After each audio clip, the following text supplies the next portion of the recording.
이 시간 하나님께서 우리에게 주시는 말씀은 요한계시록 6장 신약 성경 404쪽에 있습니다. 요한계시록 6장의 말씀을 먼저 드라마 바이블로 읽고 그 뒤에 하나님의 말씀 은혜 나누도록 하겠습니다. 제6장.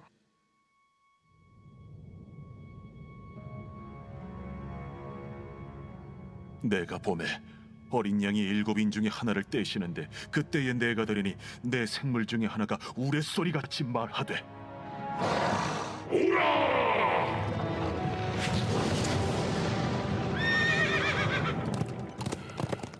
이에 내가 보니 흰 말이 있는데 그 탄자가 활을 가졌고 면류관을 받고 나아가서 이기고 또 이기려고 하더라. 둘째 인을 떼실 때에 내가 들으니 둘째 생물이 말하되 오라! 이에 다른 붉은 말이 나오더라. 그 탄자가 허락을 받아 땅에서 화평을 제하여 버리며 서로 죽이게 하고 또 큰 칼을 받았더라. 셋째 인을 떼실 때에 내가 들으니 셋째 생물이 말하되 오라! 내가 보니 검은 말이 나오는데 그 탄자가 손에 저울을 가졌더라. 내가 내 생물 사이로부터 나는 듯한 음성을 들으니 이르되 한 데나리온의 밀 한 대요 한 데나리온의 보리 석 대로다. 또 감람류와 포도주는 해치지 말라. 넷째 인을 떼실 때에 내가 넷째 생물의 음성을 들으니 말하되 오라! 하기로 내가 보매 청황색 말이 나오는데 그 탄자의 이름은 사망이니 음부가 그 뒤를 따르더라. 그들이 땅 4분의 1의 권세를 얻어 검과 흉년과 사망과 땅의 짐승들로서 죽이더라.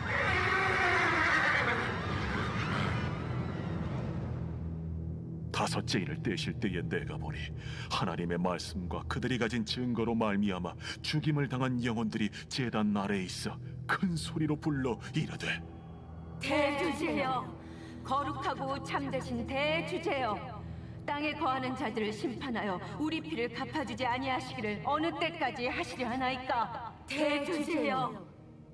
각각 그들에게 흰 두루마기를 주시며 이르시되 아직 잠시 동안 쉬되 그들의 동무 종들과 형제들도 자기처럼 죽임을 당하여 그 수가 차기까지 하라 하시더라. 내가 보니 여섯째 인을 떼실 때에 큰 지진이 나며 해가 검은 털로 짠 상복같이 검어지고 달은 온통 피같이 되며 하늘의 별들이 무화과 나무가 대풍에 흔들려 설익은 열매가 떨어지는 것 같이 땅에 떨어지며 하늘은 두루마리가 말리는 것 같이 떠나가고 각 산과 섬이 제자리에서 옮겨지매 땅의 임금들과 왕족들과 장군들과 부자들과 강한 자들과 모든 종과 자유인이 굴과 산들의 바위 틈에 숨어 산들과 바위에게 말하되 우리 위에 떨어져 보좌에 앉으신 이의 얼굴에서와 그의 어린 양의 진노에서 우리를 가리라. 그들의 진노의 큰 날이 이르렀으니 누가 능히 서리요. 아멘. 제가 기도하고 하나님 말씀 나누겠습니다. 거룩하신 아버지 하나님, 말세를 향해 나아가는 이 시대 우리로 하여금 깨어 기도할 수 있는 영적인 사명을 주시고 오늘 이 시간 함께 모여서 기도할 수 있는 은혜 주신 것 진심으로 감사를 드립니다. 특별히 하나님의 말씀을 들을 때 우리 한 사람 한 사람 내게 주시는 말씀을 들려지게 하시고 이 말씀 붙들고 오늘 하루도 하나님 앞에 영광 올려드리는 하나님 보시기에 합당한 믿음의 삶을 살아갈 수 있는 복된 분들 되게 하여 주옵소서. 이 새벽에도 우리에게 기도를 통해 우리와 함께 하시고 우리의 삶에 간섭하시고 우리의 삶을 새롭게 하실 줄로 믿사오며 예수님의 이름으로 기도하옵나이다. 아멘. 신앙생활을 하면 할수록 느끼는 것인데 하나님 참 세심하신 분이다 라는 생각을 하게 됩니다. 하나님이 하신 일들을 살펴보게 되면 항상 우리가 다 이해할 수 있을 만하진 않지만 뒤돌아보면 언제나 하나님이 왜 그런 일을 하셨을까에 대한 정답을 얻을 만큼 다 계획이 있고 뜻이 있고 그 길은 하나님께서 원하시는 최선임을 보게 됩니다. 많은 사람을 볼 수 있겠지만 대표적인 예가 바로 요셉 아니겠습니까? 요셉의 인생을 놓고 보게 되면 참 불행하고 어쩜 이런 삶을 살 수 있을까 싶지만 돌아보면 하나님이 이스라엘 백성을 구원하고 또 하나님의 나라를 펼쳐가기 위한 그런 섬세한 계획 속에 요셉을 통해서 일하셨던 것을 우리는 볼 수 있는 것이죠. 요한계시록 보면서도 이 같은 사실을 확인할 수 있습니다. 하나님은 요한계시록 4장과 5장에서 하늘의 영광스러운 예배를 먼저 보게 하십니다. 그리고 나서 오늘 이후에 6장 이후에 18장까지 계속해서 심판의 메시지를 전하게 되죠. 왜 이렇게 하게 되는 걸까요, 여러분? 하늘의 영광스러운 예배를 경험한 사람들, 그것을 목도한 사람들은 세상에 주는 절망들을 믿음의 눈으로 볼 수 있게 되고 믿음의 눈으로 해석할 수 있게 되고 그 결과 이 땅을 살아가면서 결코 좌절하지 않고 영적인 승리를 경험할 수 있기 때문에 그렇습니다. 하나님이 하신 일에는 하나도 버릴 것이 없고 하나님의 그 섬세함과 완벽함에 우리는 전율할 수밖에 없는 것이죠. 오늘 본문의 말씀, 우린 요한계시록은 6장부터 18장까지 하나님의 심판에 대해서 아주 자세하게 다루고 있습니다. 이 심판은 세 개의 시리즈로 나오는데 첫 번째는 7인, 그리고 두 번째는 7나팔, 세 번째는 7대접. 이것이 서로 매우 긴밀하게 연관되어 있습니다. 예를 들면 이런 거죠. 첫 번째 7인이 있는데 그 6가지 마지막 7인에는 뒤에 나오는 7나팔을 함께 포괄하고 있는 겁니다. 보시는 것처럼 맨 밑에 7번이 7나팔을 다 함께 포괄하고 있고 7나팔의 맨 아래 7번은 그 뒤에 나오는 7대접에 대한 그런 재앙들을 다 포괄하고 있는 겁니다. 그래서 이 세 가지 재앙은, 크게 말하면 세 가지 재앙은 따로 떨어져 있는 것이 아니라 세 가지가 연결되어 있고 이 모든 것이 이 세상에는 결국 거대한 재앙으로 나타날 수밖에 없음을 말씀하고 있는 겁니다. 그런 과정 중에 오늘 우리는 6장의 말씀을 살펴보고 있는데요. 6장의 말씀 보게 되면 그 7개 인이 있죠. 이 두루마리를 둘러싸고 있는 7개 인 중에 하나하나를 뗄 때마다 어떤 일들이 일어나는가를 우리에게 보여주고 있습니다. 1절을 보게 되면 두루마리를 펼치진 않았고 어떻게 되어 있습니까? 인만 떼고 있습니다. 여러분, 이게 무슨 말일까요? 책에서 인을 뗀다는 것은 책을 펼치는 것이 아니고 책을 펼치기 전에 하는 행동입니다. 그러므로 오늘 본문 6장에서 나오는 인을 떼는 일은 그 두루마리에 기록된 심판, 그 심판 전에 어떤 일들이 일어나는지를 우리에게 한 가지를 설명하고 있는 것이죠. 먼저 오늘 본문에서 1절까지 8절 말씀을 먼저 짧게 보면 4개 봉인을 뗍니다. 인을 떼는데 그 인을 뗄 때마다 말을 탄 사람이 하나씩 등장합니다. 첫 번째는 2절에 기록되는데요. 2절에 어떤 사람이 기록되어 있습니까? 흰 말을 탄 사람이 나오죠. 이에 내가 흰 말이 보니 흰 말이 있는데 그 탄 자가 활을 가졌고 면류관을 받고 나아가서 이기고 또 이기려고 하더라. 여기 보게 되면 흰 말을 탄 사람이 나옵니다. 첫 번째 인을 떼었을 때, 참고로 오늘 6장을 보게 되면 인을 몇 번 떼죠? 총 6번을 떼는데 7번째 인은 그 뒤에 7장을 넘어선 8장부터 떼는 겁니다. 그런데 오늘 본문을 보게 되면 첫 번째 인을 떼는데 누가 나오냐면 흰 말을 탄 사람이 나옵니다. 이 흰 말을 탔다니까 이제 그 주는 느낌이 예수님처럼 느껴지죠. 그런데 여러분, 엄밀히 말할 것은 이 인을 뗀 존재가 누굽니까? 어린 양, 즉 예수님은 오늘 본문에서 어린 양으로 나옵니다. 그 흰 말은 뭐냐면 겉으로게 마치 예수님처럼 보이죠. 여러분 아마 예전에 그런 거 보신 적 있을 거예요. 신천지 이만희 씨도 보면 흰 말을 타고 막 나타나잖아요. 마치 자신이 예수님처럼. 오늘 본문을 그렇게 해석하는 건데 사실 오늘 본문을 보게 되면 인을 떼시는 분이 어린 양이 예수님이고 여기 흰 말은 하나님처럼 보이려고 노력하고 있는 적그리스도, 즉 이단을 말하고 있는 겁니다.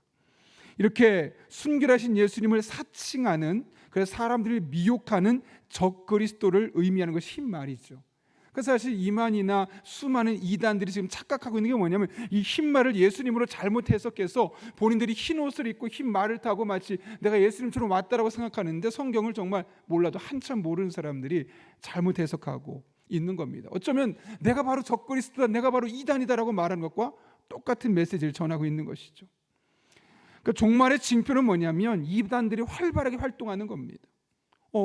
어떻게 이단들의 사람이 이렇게 넘어가고 있지? 누가 봐도 말이 안 되는데 많은 사람이 이단에 활동하고 마치 그것이 진리인 양 그렇게 살아가고 있는 것이죠. 그리고 또 많은 사람들이 그 흰 말을 타고 있는, 마치 자신이 예수님이라고 말하고 있는 그 적그리스도들에게 마음을 빼앗겨 살아가고 있는 겁니다. 오늘날 보십시오. 어쩜 이렇게 이단에 많은 사람이 넘어가고 있는지 이해가 안 되는데, 이해가 안 되는 것이 그것이 바로 첫 번째 인을 뗄 때 나타났던 일들입니다. 다시 말하면 이제 세상의 종말이 그렇게 멀지만은 않았다는 거죠. 두 번째로 나타나는 것은 3절과 4절에 기록됐는데 붉은 말을 탄 자가 나옵니다. 붉은 말을 탄 자가, 오늘 시간이 없기 때문에 다 읽지는 않겠습니다. 성경에서 붉은색은 전쟁과 폭력과 피를 상징합니다. 특별히 그들은 큰 칼을 가지고 서로 죽이며 땅에 있는 화평을 제하여 버린다고 이야기합니다. 무슨 말이냐면 평화가 없어진 세상에서 사람들을 서로 죽이고 죽이는 전쟁을 반복한다는 거죠. 다시 말하면 멸망의 때가 되어지게 되면 어떤 현상이 나타나냐면 수많은 전쟁들이 발발한다는 겁니다. 서로 평화를 이루고 어떻게든 하나가 되고 전쟁 상태에서 있던 나라들을 서로 아끼려고 그 전쟁을 종식시키려는 것이 아니라 오히려 더 싸우고 더 많은 전쟁들이 일어나고 있다는 거죠. 2023년부터 얼마나 많은 전쟁들이 계속해서 이 땅에 일어나고 있습니까? 바로 그와 같이 이 종말의 때가 되어가면 이런 일들이 일어나게 된다는 거죠. 세 번째는 5절과 6절에 나오는데 검은 말을 탄 자가 나온다고 합니다. 검은 말은 기근과 빈곤을 상징하죠. 기근이 생긴다는 겁니다. 그래서 가난한 사람들이, 배고픈 사람들이 많이 생긴다는 거죠. 근데 그 결과 어떤 일이 생기냐면 6절을 보시면 어떤 이야기 나옵니까? 6절을 보면 내가 내 생물 사이로부터 나는 듯한 음성을 들으니 이르되 한 데나리온의 밀 한 대요 한 데나리온의 보리 석 대로다. 또 감람류와 포도주는 해치지 말라 하더니, 여기 보게 되면 밀과 보리의 가격이 나오는데 평상시에 약 12배 가격이 인플레이션, 상승되어 있는 겁니다. 폭등하는 거죠. 최근에 사과값이나 여러 가지 물건값들이 폭등하는 것을 보면서 결코 이것이 옛날 이야기만은 아니다, 결코 이것이 단순한 경제만의 문제는 아니다 라는 생각을 하게 됩니다. 실제로 어제 제가 뉴스를 하나 보면서 어떤 이야기가 나오냐면 이렇게 물건값이 폭등하는데 하는 총재가 이야기하는 겁니다. 이거 단순히 어떤 물건의 문제, 그래서 이 문제를 단순히 돈으로 메꾼다고 해결된 문제가 아니다. 이것은 기후의 문제이기 때문에 단순하게 해결해서는 문제가 아니다라고 말하면서 이 기근과 빈곤은 계속해서 나타날 수밖에 없는 현상임을 이야기했던 것이죠. 그래서 여기 보게 되면 감람류와 포도주는 해치지 말라, 이야기 뭐냐면 감람류와 포도주는 그들에게 필수적인 작물인데 이것 또한 사라질 수밖에 없을 만큼, 그래서 그것만은 남겨달라고 말할 만큼 그렇게 계속되는 빈곤과 기근이 나타나게 될 것을 이야기하고 있는 겁니다. 네 번째는 7절과 8절에 나오는데 청황색 말을 탄 사람이 등장합니다. 청황색 말은 당시 문명에서는 공포의 색, 죽음의 색깔로 인식되어 왔습니다. 특별히 8절을 보게 되면 사망이란 표현이 나오는데 이것은 바로 전염병을 의미합니다. 그 전염병이 어떻게 합니까? 땅의 4분의 1을 덮는다고 말합니다. 그리고 이 땅에 있는 사람들이 약 4분의 1이 그 전염병들로 말미암아 죽게 될 것을 이야기하고 있습니다. 코로나로 정말 많은 사람이 죽었지만 코로나보다 더 심한 그런 전염병이 이 땅에 오게 되어서 그때보다 훨씬 더 많은 사람들이 전 세계적으로 죽을 수밖에 없음을 이야기하고 있는 것이죠. 이런 일이 머지않아 곧 이 땅에 일어나게 된다는 겁니다. 다섯 번째는 9절부터 11절까지의 말씀인데요. 하나님의 말씀과 그들이 가진 증거로 말미암아 죽임을 당하는 영혼들의 이야기가 나옵니다. 그들을 순교자라고 말하기도 하고 순교자적인 정신을 갖고 이 땅을 살아가고 있는 우리들을 의미하기도 합니다. 그런데 그들이 그때 어떤 이야기를 하냐면 10절을 보면 주님을, 하나님을 대주제라고 부르면서 이렇게 이야기하죠. 한번 같이 읽어볼까요? 시작. 큰 소리로 불러 이르되 거룩하고 참되신 대주제여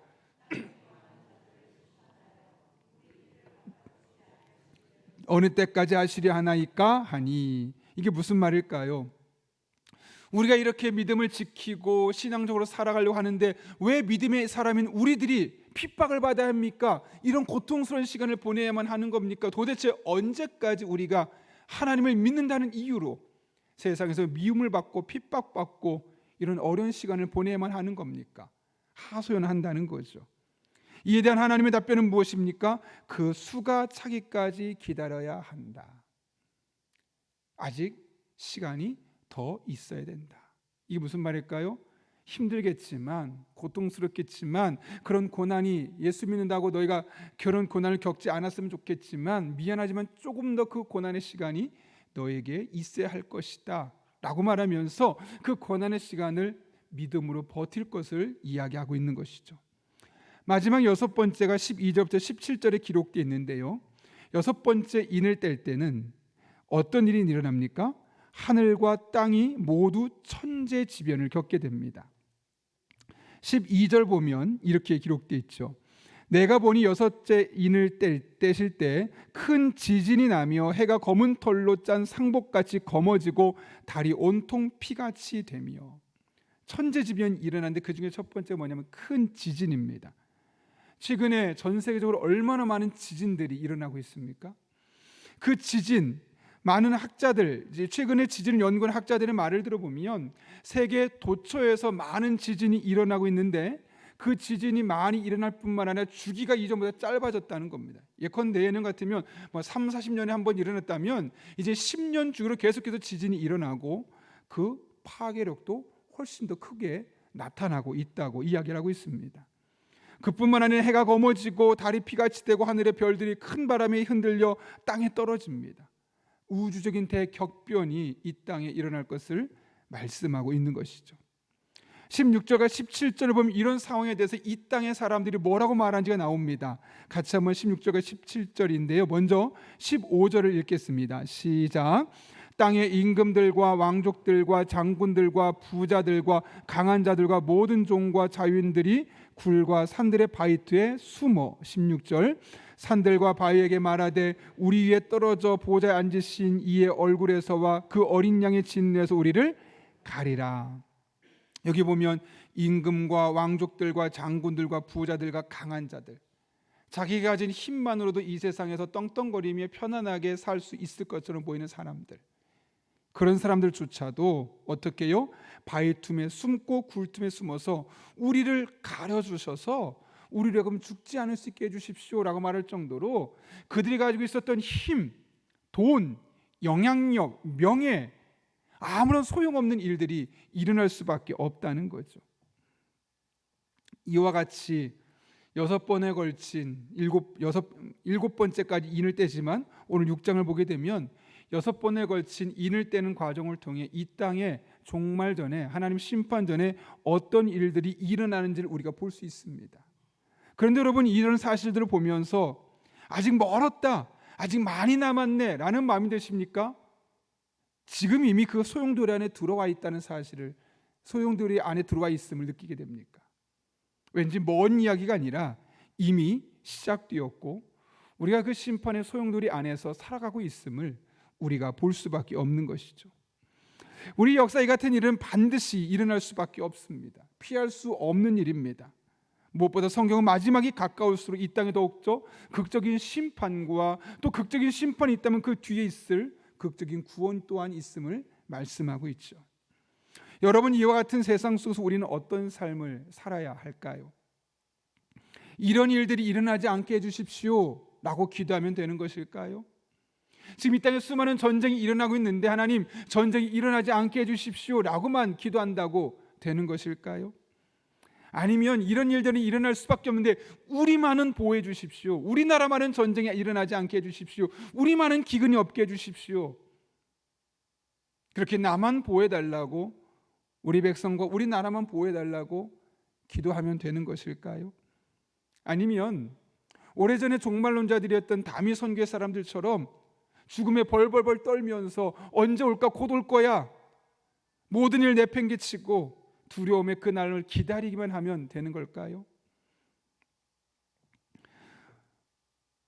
우리가 요한계시를 통해 확인해야 될 사실은 종말에 대한 프로그램, 종말에 대한 프로세스가 아닙니다. 몇 년, 몇 월, 며칠의 세상이 망할까? 앞으로 얼마나 남았는가? 지금은 그 종말의 프로세스 과정 중에 몇 단계까지 와 있는가? 뭐 이런 거 보면서 떨기도 하고 긴장도 하고 그렇게 하는 것이 우리에게 주어진 삶의 모습일까요, 여러분? 이 세상 역사가 누구의 손에 달려 있느냐?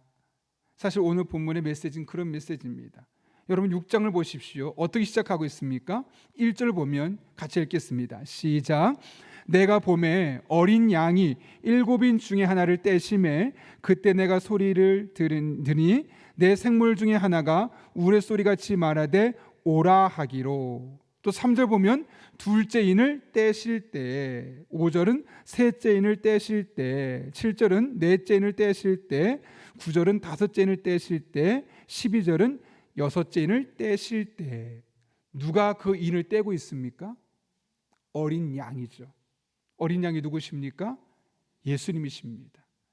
그러니까 이 종말의 때에 어린 양이 7인을 하나씩 차례차례 떼고 있다는 사실은 무엇을 의미할까요, 여러분? 이 대재앙을 주관하시는 분은 바로 어린 양이신 예수님이라는 거죠. 만약 이 세상에 종말을 오게 하는 것이 어떤 절대적인 힘을 가진 우리와 상관없는 그런 존재라면 우리는 종말에 대해서 두려울 수밖에 없습니다. 겁을 내며 벌벌 떨 수밖에 없습니다. 언제 이런 일이 임하게 될까? 나만은 이 어려움에서 벗어날 수 있게 달라고. 그런 것이 어쩌면 정상적인 반응일 수 있습니다. 그런데 그분이, 예수님이, 우리를 구원하신 예수님이, 우리를 구원하시기 십자가까지 지신 예수님이 이 땅의 모든 심판의 시작, 이 땅의 모든 재앙을 주관하시는 분이시라면 그것만으로 충분하지 않습니까? 우리의 십자가까지 지신 그분이 하신 일이라면 결코 우리에게 나쁜 일은 아닙니다. 그것이 구체적으로 어떤 일일까를 우리가 다 생각할 수는 없겠지만 적어도 그분이 주관하시는 일이라면 절대로 나쁜 일은 아닌 것이죠. 우리가 할 일은 이와 같은 때 우리에게 맡겨진 영적인 사명이 무엇인지를 기억하며 마땅히 해야 할 일들을 해야 하는 겁니다. 심판이 언제 임할지 몰라서 알아서 그 전에만 정신 차리면 되는 사람들이 아니라 이 세상 역사가 하나님의 손에 달린 줄을 알면서 알기 때문에 그 하나님 뜻에 합당한 삶을 살아가고 이 땅이 같은 하나님을 더욱더 전하고 선포하고 그래서 이 땅이 그 하나님을 더욱더 알아가도록 하는 것, 그것이 우리에게 주어진 사명일 수 있죠. 제가 최근에 인도네시아의 이야기를 듣고 좀 충격을 받았던 것이 있는데요. 인도네시아가 해수면보다 땅이 점점 가라앉고 있다는 겁니다. 그 이유가 무언가 봤더니 다 지하수, 인도네시아 모든 땅이 그런 것이 아니라 수도였던 자카르타 지역 그 일부가 그런 거죠. 왜 그런가 봤더니 이 사람들이 다 지하수를 채굴해서 쓰는 겁니다. 그러다 보니까 지하수가 일정 부분 땅을 지탱해줘서 육지가 올라있던 것이 지하수가 빠지니까 땅이 그만큼 꺼지는 겁니다. 문제는 이 땅이 꺼지는 것이 너무나 깊게 꺼지다 보니까 해수면보다 바다보다 낮아져 버린 거죠. 그래서 옆에 수많은 뚝을 만듭니다. 시멘트로 두껍게 뚝을 만들죠. 근데 걱정은 뭐냐면 그럼에도 불구하고 땅이 점점점 바닷물보다 낮아지기 시작하니까 바닷물이 스며들기 시작하고 어느 일부 지역은 살아갈 수 없는 그런 일들이 생기는 밖에 없는 것이고 그래서 사람들은 떠날 수밖에 없고 그래서 국가적으로도 이제는 수도를 다른 곳으로 옮기는 프로젝트를 지금 진행 중에 있다고 하는 거죠. 근데 그런 상황 속에서도 그 지역을 떠나지 않고 계속해서 지키려 하는 사람들이 있었습니다. 어떤 사람들이었을까요, 여러분? 그 땅을 연구하는 사람들. 왜 당신들은 이 땅에 머물러 있습니까? 왜 굳이 그냥 어차피 이 땅 버려도 땅 많이 있지 않습니까? 우리는 지질학자로서 이 원인을 좀 더 분석하고 어떻게 하면 이런 일들을 우리가 이겨낼 수 있을지를 찾아내는 사람들입니다. 우리에게 그런 사명이 있습니다. 라는 이야기를 하면서 그 사명을 지키기 위해서 그 땅 안에서 자기들이 할 일을 찾아서 열심히 살아가고 있는 모습을 보이는 그런 다큐멘터리를 보았던 것이죠. 여러분, 우리가 할 일이 바로 그런 건 아니겠습니까? 종말이 다가오고 세상의 멸망이 다가온다고 해서 일희일비할 필요가 없는 겁니다. 너무 두려워할 필요도 없고 그것 때문에 너무나 자랑스럽고 떳떳하게 살아가면서 남들을 무시할 필요도 없는 겁니다. 우리가 할 일은 이 땅에서 그리스도인으로서, 하나님을 믿는 자로서, 예수 그리스도의 사랑을 입은 자로서, 하나님의 자녀로서 영적인 사명감을 가지고 우리에게 남겨진 일들을 감당해내는 것이죠. 하나님을 선포하고 예수 그리스도의 십자가의 사건을 이 땅에 전하고, 그리고 이 세상 속에서 하나님 나라가 점점 완성되어 가는 것처럼 우리 신앙도 하나님 보시기에, 또 예수 믿지 않는 사람들이 보기에 거룩한 삶으로 완성되어야 하는 것이죠. 여러분, 이 세상의 모든 종말은 누구의 손에 달려 있습니까? 예수 그리스도의 손에 따라서 하나씩 하나씩 펼쳐지게 되어 있습니다. 우리는 그분을 믿는 자들로서 이 땅에서 우리에게 남겨진 사명이 무엇인지를 늘 기억하며 그분에게 합당한, 그 사명에 합당한 삶을 날마다 우리의 주어진 일상을 살아가야 하겠습니다. 이때 우리가 할 일이 무엇일까요? 다시 한번 기억하며 이와 같은 시대에 우리가 이 땅에 남겨져 있는 이유를 분명히 기억하고, 재앙이 임하고 종말이 임하고 세상에 점점 사라질 수밖에 없는 이때 우리가 마땅히 해야 할 일을 늘 기억하며 그 사명을 감당하는 저 여러분 될 수 있기를 예수님의 이름으로 축원합니다. 함께 기도하겠습니다. 거룩하신 아버지 하나님, 어린 양으로 오신 예수님께서 인을 하나씩 뗄 때마다 이 땅에 종말이 가까울 징조들이 하나씩 하나씩 일어나고 있음을 깨닫게 하시고, 그런 과정 중에 우리가 살아있음을, 우리가 존재하고 있음을 알게 하신 것 진심으로 감사를 드립니다. 이와 같은 때 두려워하는 자들이 아니라 이와 같은 때 두 손 두 발 놓고 편안한 일상을 살아가는 것으로 만족하는 것이 아니라 우리에게 주어진 영적인 사명이 무엇인지를 분명히 기억하고 남은 생 이 사명을 이루기 위해서 한 걸음 한 걸음 내딛는 하나님의 백성들 되게 하여 주옵소서. 예수님의 이름으로 기도하옵나이다. 아멘. 우리 같은 시대